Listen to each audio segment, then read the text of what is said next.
Во ова издание. Се враќаме во мултилатералната политика. Нема повеќе Америка сама. Го најави новоизбраниот претседател Бајден курсот на новата политика на САД. Солидарност на дело. Македонски општини годинава со поскромно новогодишно украсување. Заштедените пари ќе ги искористат во борба против пандемијата. Креаторите на апликацијата за менаџирање на просторот Metition нудат можност за враќање на вработените во канцеларии во време на COVID-19. Ќе ви кажам, останете со нас. Добро вечер од Вашингтон, ова е News Flash, јас сум Јане Бојаджиевски. По 4 години на надворешна политика на претседателот Трамп, Америка прво, со која беше намален бројот на американските трупи во странство, а сојузниците беа повикани да преземат поголем дел од трошоците за одбраната, американците во очекување каква ќе биде воената политика на новоизбраниот претседател Бајден. Новоизбраниот претседател Џо Бајден вели дека ќе се дистанцира од мантрата Америка прва, која дефинираше администрацијата на претседателот Доналд Трамп. Америка се враќа. Се враќаме во играта, нема повеќе Америка сама. Тој вели и дека ќе ги негува врските со традиционалните сојузници како НАТО. Администрацијата на Трамп имаше многу конфронтирачки пристап со нашите сојузници и партнери во НАТО. Мислам дека администрацијата на Бајден ќе има пристап со многу поголема соработка. Трамп има изјавено дека сојузниците од НАТО ја имаат злоупотребено великодушноста на САД, особено богатите земји како Германија. Нареди намалување за речиси 12.000 американски војници од тамошните бази. Не сакаме да не користат повеќе. Го искористуваат САД веќе 25 години трговски воено. Ние ја штитиме Германија. Па ги намалуваме силите затоа што тие не си ги плаќаат сметките. Многу едноставно. Бајден веројатно ќе го укине ваквиот чекор, велат експертите, кои додаваат дека тој ќе има постуден пристап од Трамп во однос на комуникацијата со рускиот претседател Владимир Путин и со севернокорејскиот диктатор Ким Јунг Ун.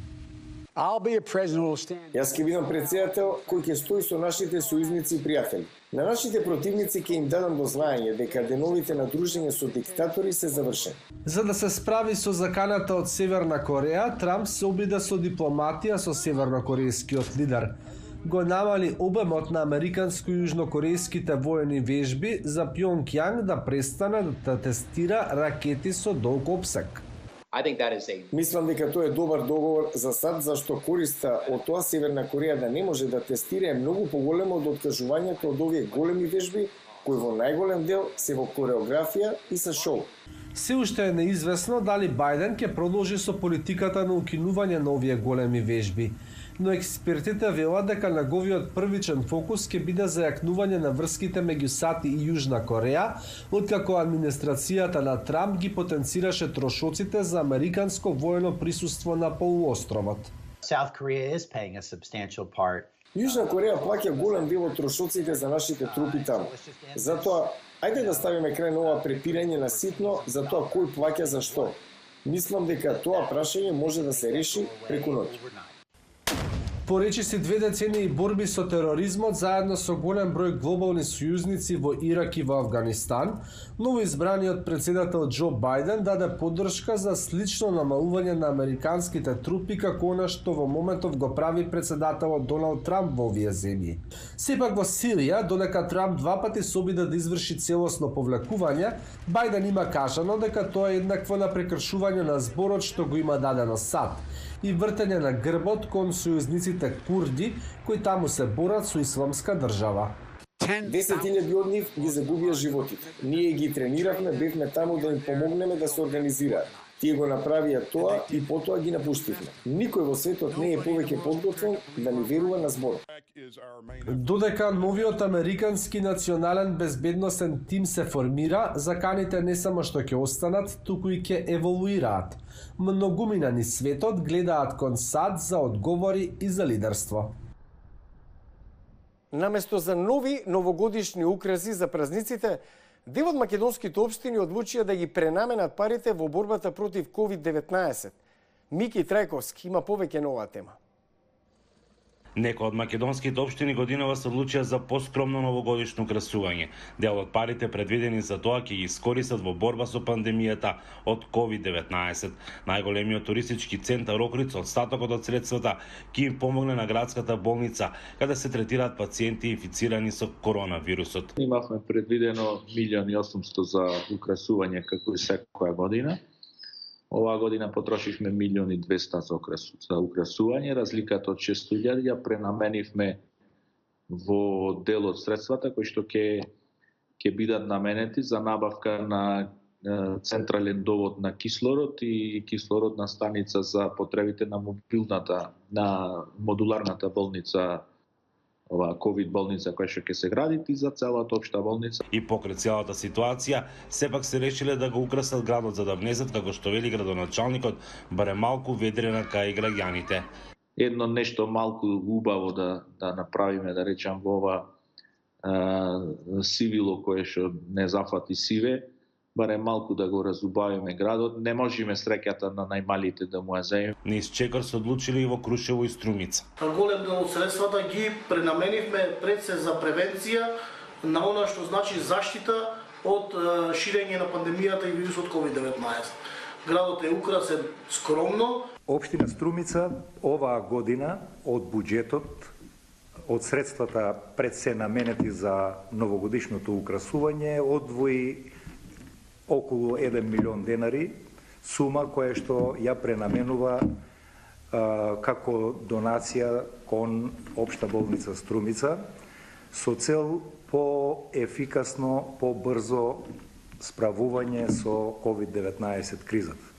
Свети Николе пак со дел од парите ќе набава таблети за оние ученици кои немаат услови за следење на онлайн настава. Па според проценката и информациите што ги добив од директорите на училиштата, околу 50 таблети. Пренамената на средства е потребно во овие моменти и ги употребуваме токму оние каде што се засегнати со ситуацијата од COVID-19.